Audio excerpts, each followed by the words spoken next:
Oh, thank you. Hey, everybody. How's everybody doing this morning? We don't have a cringe article, but we do have a rather odd article of a different type this morning. And yay, Nightbot is not broken. All right, cool. So it's Wednesday. It's hump day, even though most people get late on the weekends. We are, doing our best around here. So we've got a couple of news stories from around the world. And we also have some stories. Yep, I'm shouting out a couple of my favorite creators like I always do, 4 of them every day, Monday through Friday. So let's go ahead and get into the news, shall we? All right, so Senate to take up bill to repeal Obamacare without replace plan. And this is from USA Today, so I don't want to plagiarize, but I will be reading verbatim from this particular article, and it is from the USA Today. So, out of Washington, State Majority Leader Mitch McConnell announced late Monday that the Senate will give up on its bill to replace Obamacare and vote instead on legislation to repeal the law within 2 years.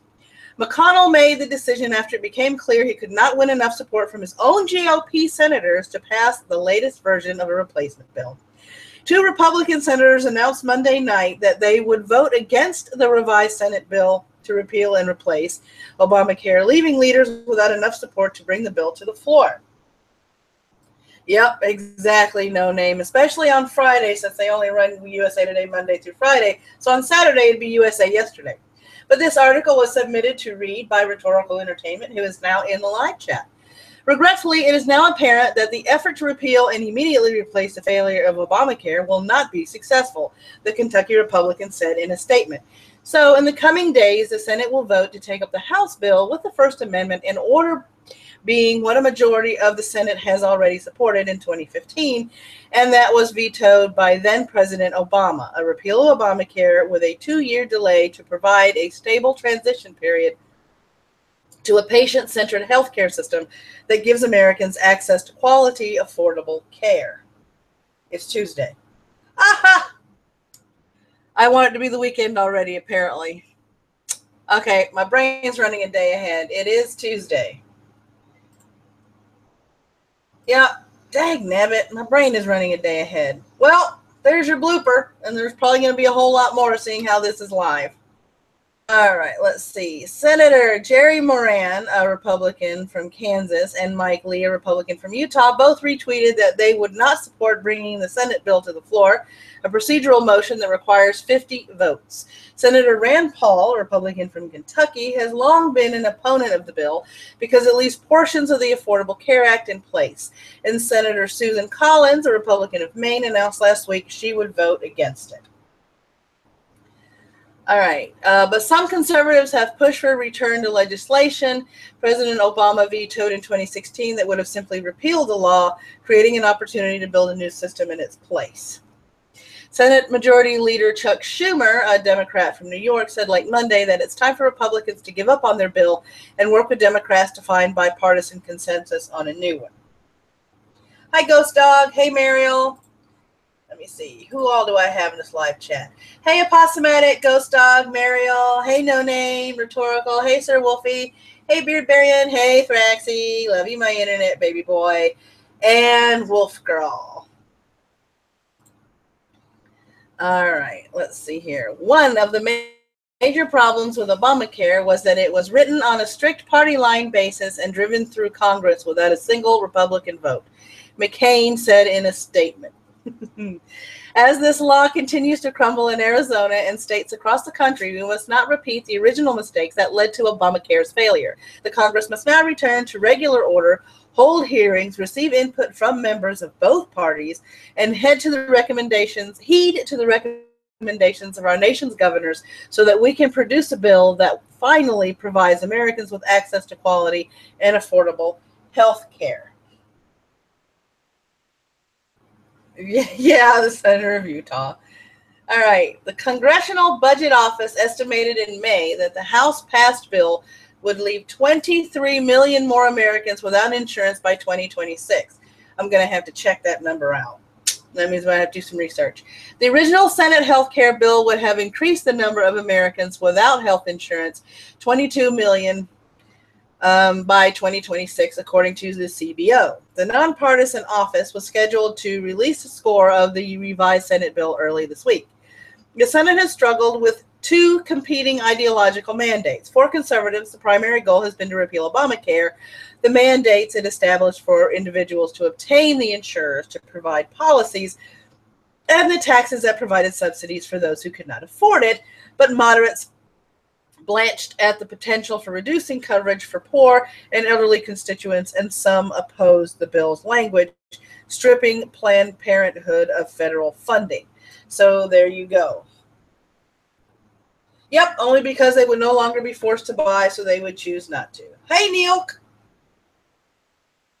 Let me see here. Let me go ahead and tweet this out real quick. Let me hope my computer doesn't go, woman, you're trying to do too many things. Knock it off already. And we tweet. Oh, please. And we tweet. Let me tweet. Thank you. I tweet. I tweeted. I crossed fingers. Yay, it worked. Without freezing the computer. Yay. Okay. It's the little things, y'all. It's the little things. All right. Next one is an article out of the Independent, and this one was submitted by our own Apostomatic. Escobar's top hitman calls on Theresa May to legalize cocaine. Number of users fatally poisoned by the drug more than doubled in the space of a year. John Jairo Velasquez, known as Popeye, argued that the white powder should be dished out in pharmacies where it would be regulated and clean. The once feared assassin said cocaine in its purest form and in small doses is no more of a danger to health than fatty food or fizzy drinks. Velasquez made the appeal to save lives despite a past in which he shot dead more than 300 people for drug lord Pablo Escobar. He is linked to nearly 1,000 murders. Good morning, Klaus, and welcome to the Morning Brew. The 54-year-old, speaking from Medellin, where he is in hiding, said, look, everything kills. The soft drinks, whiskey, the beer, cigarettes, marijuana, the bread. McDonald's food probably kills more than cocaine, but people have the choice to take these things. If cocaine is legalized, it will be sold only in pharmacies, and people who choose to take it will know it is clean. He said the move would suck the vast profits from the contraband and put traffickers and dealers out of business. And he said legalizing coke was needed because the U.S.'s war on drugs strategy aimed at wiping out the cocaine trade at the source in countries including Colombia that produced the drug had failed. Velasquez said, the drug war is an illusion. It is all lies. Every day the illicit trade grows and grows. And everywhere the Colombian cocaine goes, Great Britain, United States, South Africa, Ireland, it brings misery and bloodshed. In the transit of cocaine, a lot of people die. Thousands die. It destroys everything. Hello, Lord of Cancer. Buenos días. And bienvenido. More people are in danger when it is in the hands of the mafia. So there you have it. All these are going to be linked right after the show. So give me about an hour to edit my site, and all these links will be up there for the full articles. All right, the next one is going to need some pictures. So I am going to go ahead and put the pictures up there. Oddities, U.S. News, World News. And that's the one I'm looking for. And there's the picture. All right, so I'm going to put it right there. Whoops.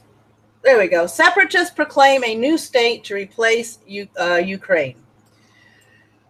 Out of the Moscow, AP. Separatists in eastern Ukraine on Tuesday proclaimed a new state that aspires to include not only the areas they control, but also the rest of the Ukraine. The surprise announcement in the rebel stronghold of Donetsk, I hope I pronounced that right, cast further doubt on the 2015 ceasefire deal that was supposed to stop fighting in Ukraine's industrial heartland and bring those areas back into Kiev's fold while granting them wide autonomy. It also caught unawares some rebels who said they have no intention of joining the new state. Donetsk separatist leader Alexander Zakharchenko said in comments broadcast on Russian television that rebels in Donetsk and Luhansk, as well as representatives of other Ukrainian regions, would form a state called Malorussia. Most of the areas, which are currently part of the Ukraine, were referred to as Malorussia or Little Russia when they were part of the Russian Empire. Zakharchenko said they are drawing up a constitution that would be put up to a popular vote later. No, you don't want to fight the wolf. You don't want to fight the wolf, Klaus. I am taken. We believe that the Ukrainian state as it was cannot be restored, Zakharchenko said in remarks carried by the TASS news agency. We, representatives of the regions of the former Ukraine, excluding Crimea, proclaim the creation of a new state, which is a successor to Ukraine. Separatist leaders in Luhansk, however, later denied they were part of the deal. Local news website Luhansk Information Center quoted rebel representative Vladimir Digtyarenko as saying he had not been informed of the plans and have great doubts about the expediency of such a step.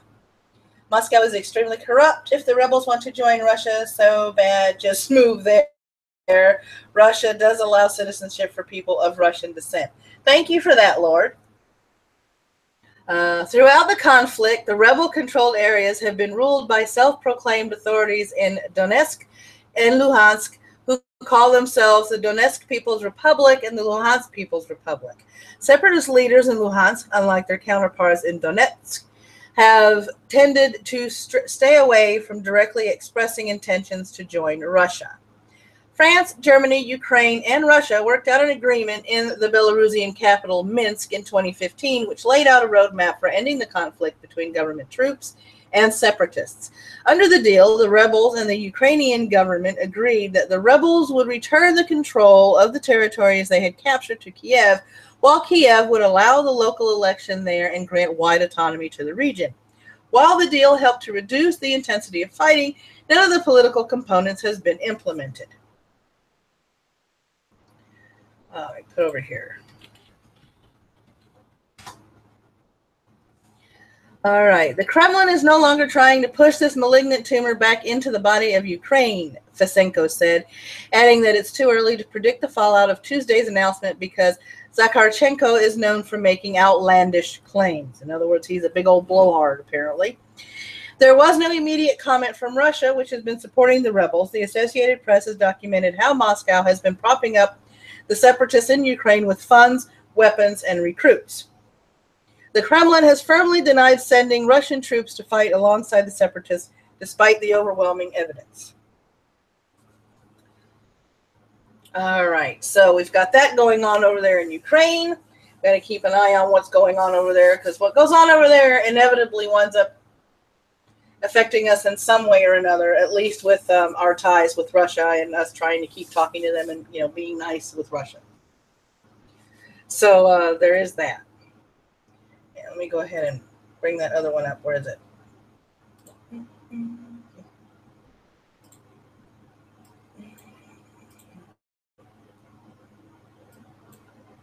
All right, here we go. I really got to put notes as to where I found these things in here. Because I am not perfect.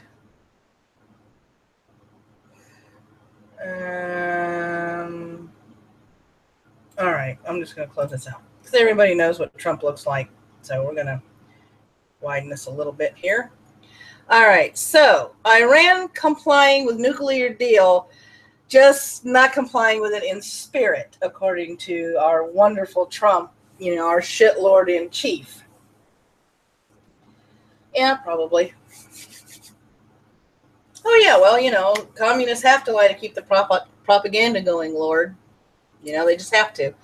Washington AP, the Trump administration told Congress for a second time Monday that Iran is complying with a nuclear deal and can keep enjoying sanctions relief, even as it insisted Tehran would face consequences for breaching the spirit of the deal. I don't like it when people say stuff like the spirit of the deal, because that is ambiguous as hell. There's a lot of gray areas in those two little words.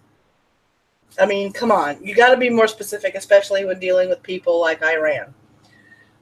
President Donald Trump, who lambasted the 2015 pact as a candidate, gave himself more time to decide whether to scuttle it or let it stand.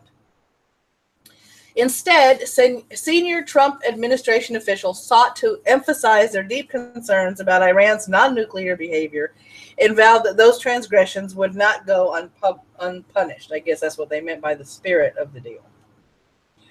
In a shift from Trump's previous threat to, quote, rip up, unquote, the deal, officials said the administration was working with U.S. allies to try to fix the deal's flaws, including the restrictions after a decade or more. The officials also said that the U.S. would slap Tehran with new sanctions penalizing it for developing ballistic missiles and other activity. Yeah. Trump Secretary of State Rex Tillerson and the entire administration judged that Iran unquestionably in default of the spirit of the agreement. Oh, how I hate that. What officials said. That assessment carries no legal force, while Trump's certification that Iran is technically complying clears the way for sanctions to remain lifted. Since early last week, Trump's administration had been prepared to make this certification a quarterly requirement. Trump first told Congress in April that Iran was indeed complying. With no final decision on his border Iran policy, the White House had planned to let the status quo stand for another 3 months. As planned. Oops, you know what? I forgot to do this. Who we got over here? 1,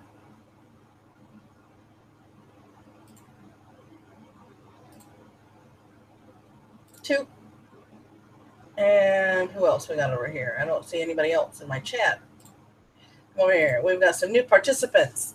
Hello, UT33200. Hey, Neilk. How you guys doing? So we've got 2 more moderators in here. Russia knows what was in Clinton's deleted and top secret emails. Oh, wow. All right, let me see. With no final decision on his border Iran policy, the White House had planned to let the status quo stand for another 3 months. As planned, a public rollout began Monday morning involving close choreography among the White House, the State Department, and other parts of government. The White House National Security Council distributed talking points to other agencies, while National Security Advisor H.R. McMaster and Treasury Secretary Steven Mnuchin briefed outside policy experts who frequently comment on such issues in the media. Then, just as the White House was preparing to brief reporters, the announcement was abruptly halted and talking points temporarily recalled as the president reconsidered the decision, according to officials and others briefed by the administration. Among the options Trump discussed with Tillerson and other aides was to extend the sanctions relief, but refused to certify Iran's compliance, several officials said. Well, if they're following the accord to keep the sanctions lifted, then, I mean, I never liked the deal. I personally never liked the deal that Obama made with Iran. That's just me, because these people don't like us. They've never liked us. We've always had sketchy talks with them at best.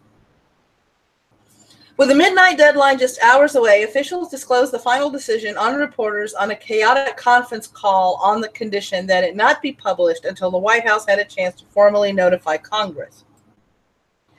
Ultimately, the president's decision was the same on the substance to what his administration had been planning all along, although the language was toughened to add the declaration that Iran is, quote, in default of the spirit, unquote, of the deal. Iran will continue receiving the same sanctions relief that it did under former President Barack Obama. For Trump, a vocal critic of the deal, the obligation to report to Congress on Iran's conformity has increased an unwelcome tri-monthly headache. Still undecided about whether to withdraw from the deal, Trump must either vouch for Tehran's compliance or try to claim Iran is breaching it, even though the International Atomic Energy Agency that monitors the deal says it is not. Yeah, most definitely.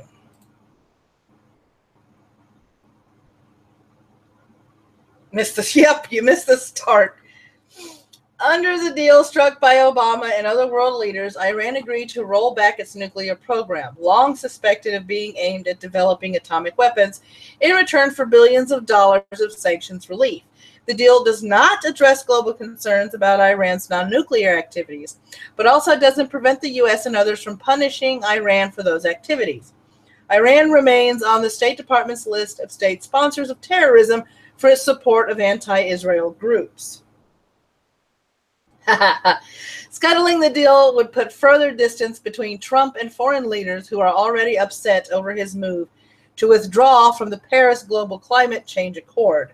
Other powers that brokered the nuclear deal, along with the U.S., have said there is no appetite for renegotiating it.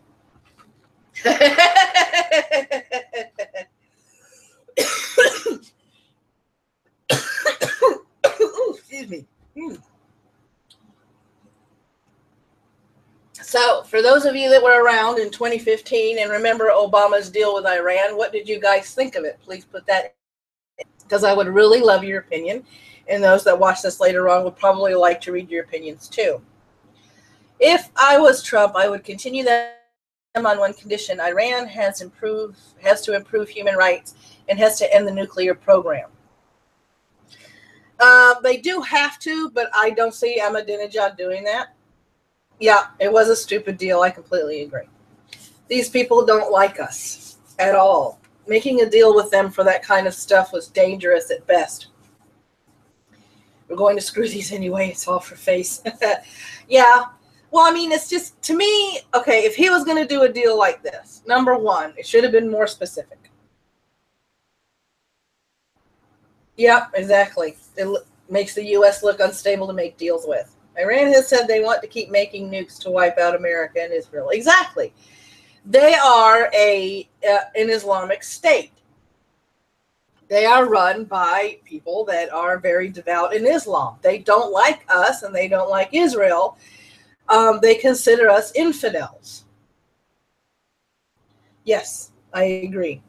Anyone who claims they want to murder entire population should be stopped. Yeah. And unfortunately, they're not. Obama, to me, in my opinion, went on an 8-year apology tour. He conceded deals with the wrong people. He was pissing off Israel. He did all kinds of things that, in my opinion, he shouldn't have done. He just really didn't make very good deals, but he was really good about pissing off our allies. And now you have Trump coming in after, trying to fix the problems that Obama made with our allies and try and strengthen our ties once again. I mean, he's got a big job ahead of him. Yeah. Basically need to prove they've gone against the deal or somehow trap them. Not easy. Nope. I mean, it's not. I mean, you can't put a loophole so big in there that the only way to explain it is spirit of the deal. That tells me you didn't know how to make a deal to begin with, to put enough stipulations in there to spell it out clearly. Yeah, a solar deal would be good as well. All right, now for our oddity of the day. Doctors find 27 contact lenses in woman's eye. London AP. Doctors intending to perform cataract surgery on a 67-year-old woman in Britain found something rather unexpected. 17 contact lenses mashed together in her right eye. Yeah, I wouldn't mind seeing those relations restored either with Cuba. In case report published Monday in the journal BMJ, the doctor said that the woman had worn monthly disposable contact lenses for 35 years. She had deep-set eyes and poorer vision in that eye, which they said might have contributed to a failure to remove some of the lenses.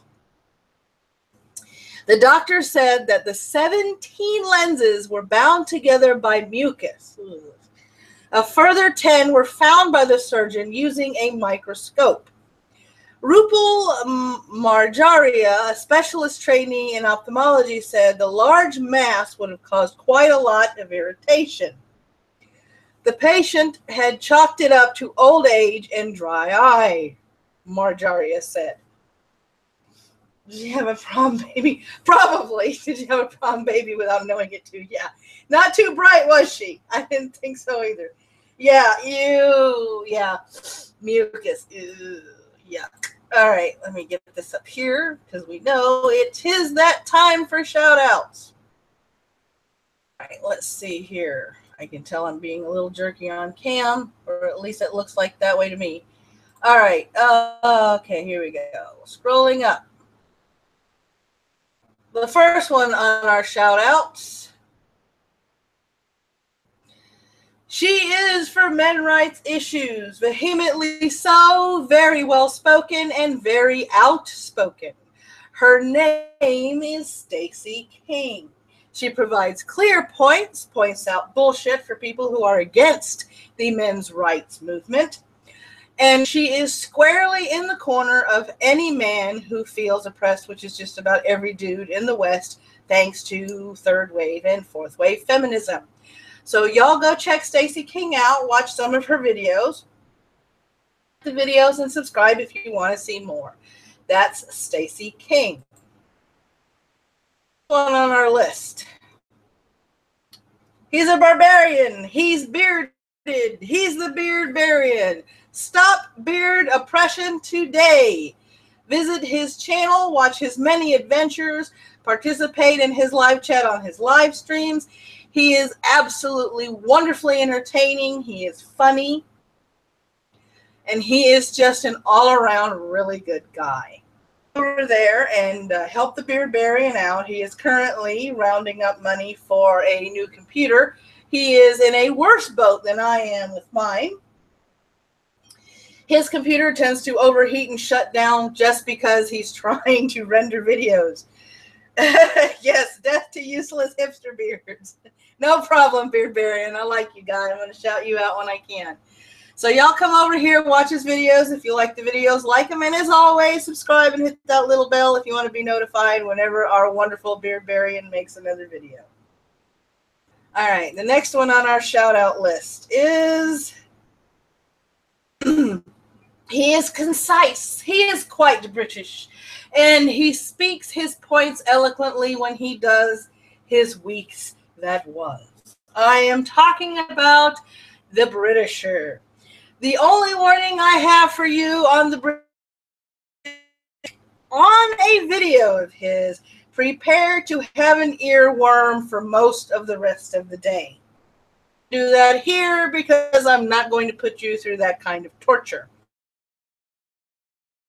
Go over to the book, watch the week that was, delight in the Englishness of the Britisher, like his videos, and subscribe if you want to see more. All right, the last one on our list.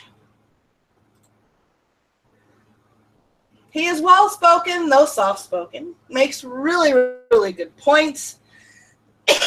He's an all-around good guy because I have talked to him a couple of times on Discord.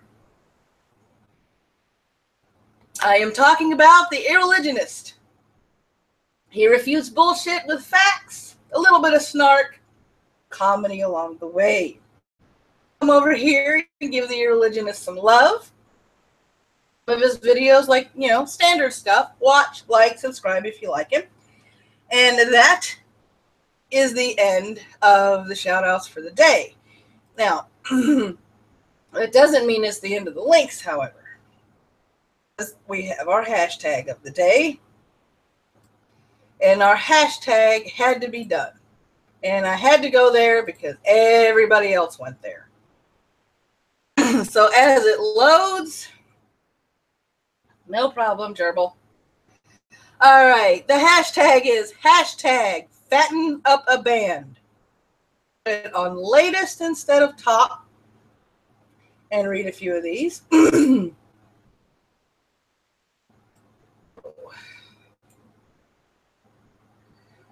All right, gotta move this over. Where's the bar at? Come on, be good to me. There we go. All right, hashtag fatten up a band. Bee Cheese. Dow Ballet. The Grateful Fed. Not Locale Natives. Joan Jett and the Blackberry Tarts.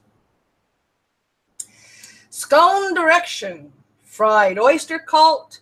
The Good Yolks. Obesity. Bob Marley and the Whales. Terrence Trent Arby's. That was kind of cool. Veruca Salt Pork. Boston Cream Pie. Explosions in My Thighs. Did I really need to read that one? Oh, did I really need to read that one? That one was very bad. Depeche a la Mode. The Fried Beets. Smalls.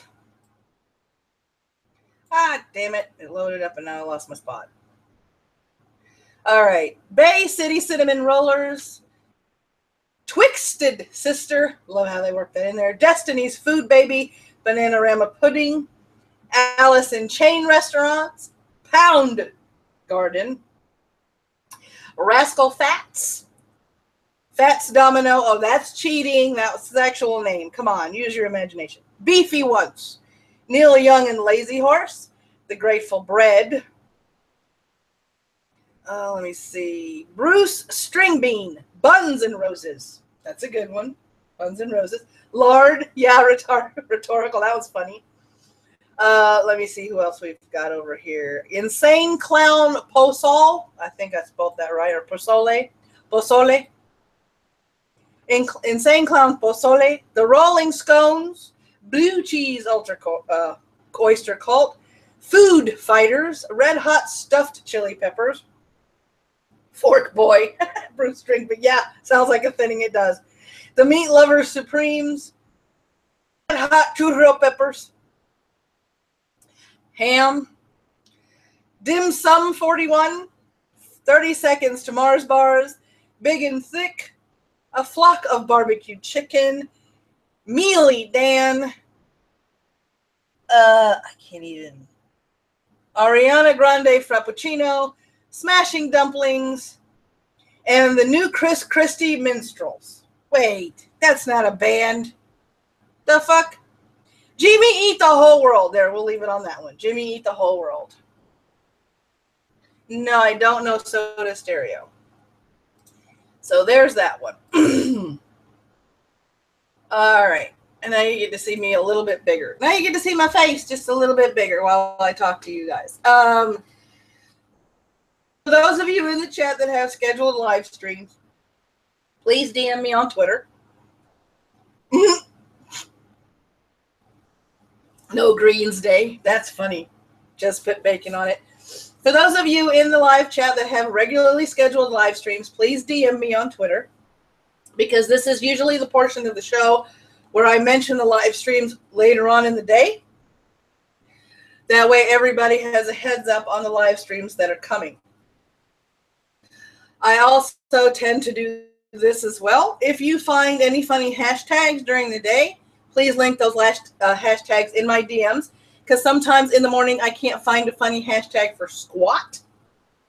Also, too, if you want to see me cringe on cam, and I can't believe I'm saying this, if you want to see me cringe on cam, I do take at least twice a week a cringe article that I read live. That way I can cringe and you can cringe as well. Once again, DM me on Twitter with that, unless you're in my Discord. And if you are in my Discord, put it in the TMB Story Suggestions channel. So, as always, my wonderful friends, thank you for coming this morning. May your coffee ever flow. May your caffeine be ever strong. And may you have a totally terrific Tuesday. Beardarian. See you guys. See you in the Discord.